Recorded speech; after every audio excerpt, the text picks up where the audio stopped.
በዚህ ምድር ላይ ማንም በግልጽ የማይነግረው አንድ ጨካኝ እውነት አለ።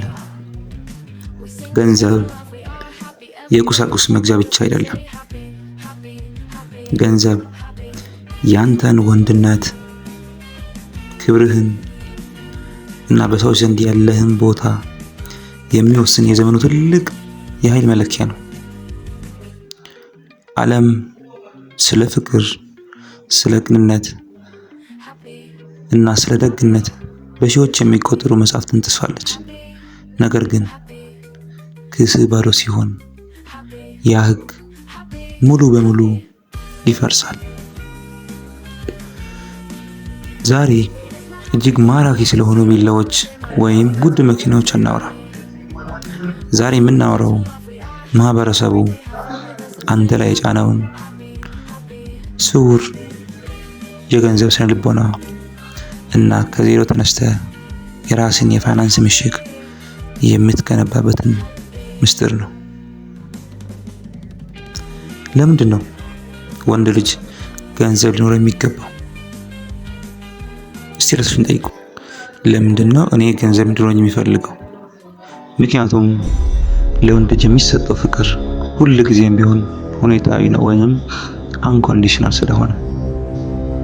ማህበረሰባችን አንድን ሴት ልጅ ወይንም ሕፃን ሲሆን ያለምንም ቅድመ ሁኔታ ይወዱታል፣ ፍቅር ይሰጡታል። ለወንድ ልጅ ግን በተቃራኒ ነው። ወንድ ልጅ ምንም ከሌለው ማንም የለው፣ ማንም አይወደውም። ሲኖረው ነው ፍቅር የሚችለው። ኪስ ባዶ ሲሆን ንግግር ቀልድ ይመስላል። ሀሳብህ ዋጋ ያጣል።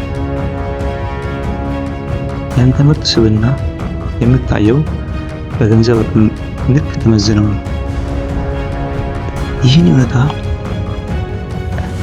ማማረር ትችላለህ፣ አሊያም እንደ ወንድ ተቀብለህ ጨዋታውን መጫወት ትጀምራለህ። ምርጫው ግን ያንተው ነው። ዛሬ በ2026 ዓለም ገንዘብ ማግኘት ብቻ ሳይሆን ገንዘብን በአእምሮ መምራት ትልቅ ፈተና ሆኗል። ሶሻል ሚዲያ በየቀኑ የሌሎችን የተሳካ ህይወት ፊታችን ላይ ይደግምናል። ይህ ደግሞ ወጣቶች ላይ ስውር የሆነ የብልጭልጭ ህይወት፣ ሱስና የውስጥ ስብራትን ይፈጥራል። ሰነፎች ገንዘብን ሰዎችን ለማስደመም ወይም በማስደመም ያጠፉታል። ብልሆች ግን ገንዘቡን ነፃነታቸውን ለመግዛት ይጠቀሙበታል። ስለዚህ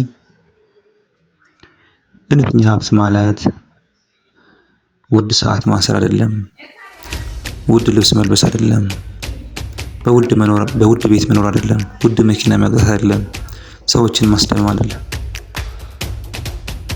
እውነተኛ ሀብት ማለት የአንተን ጊዜና ህይወት ማንም ሰው በገንዘብ ለመግዛት የማይችልበት ደረጃ ላይ መድረስ ማለት ነው።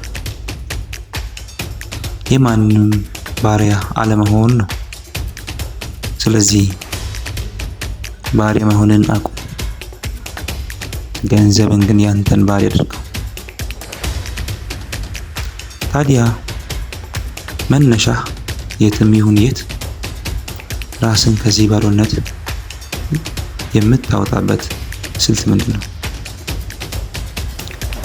አንደኛው ጩኸቶችን ሙሉ ለሙሉ ጸጥ አድርግ። ሰዎችን ለማስደመም፣ ሰዎችን ለማሳየት የምታወጣውን እያንዳንዱን ሳንቲም አቁም። ሁለተኛው በጸጥታ ራስን ገንባ። የተለያዩ ክህሎቶችን፣ እውቀትን እና የገንዘብ አቅምን ማንም ሳያይ በስውር አሳድግ። ማህበረሰቡ አንተን ጥሎ ሊሄድ ይችላል። ህይወትን እንዲሁ ልትፈትን ትችላለች። ነገር ግን ራስን በትክክለኛው መንገድ ከገነባ ማንም ያንተን መነሳት ሊያስቆም አይችልም። ገንዘብ ያንተን ማንነት አይቀይረውም፣ ነገር ግን በውስጥ ያለውን እውነተኛ አቅም ለዓለም ያሳያል።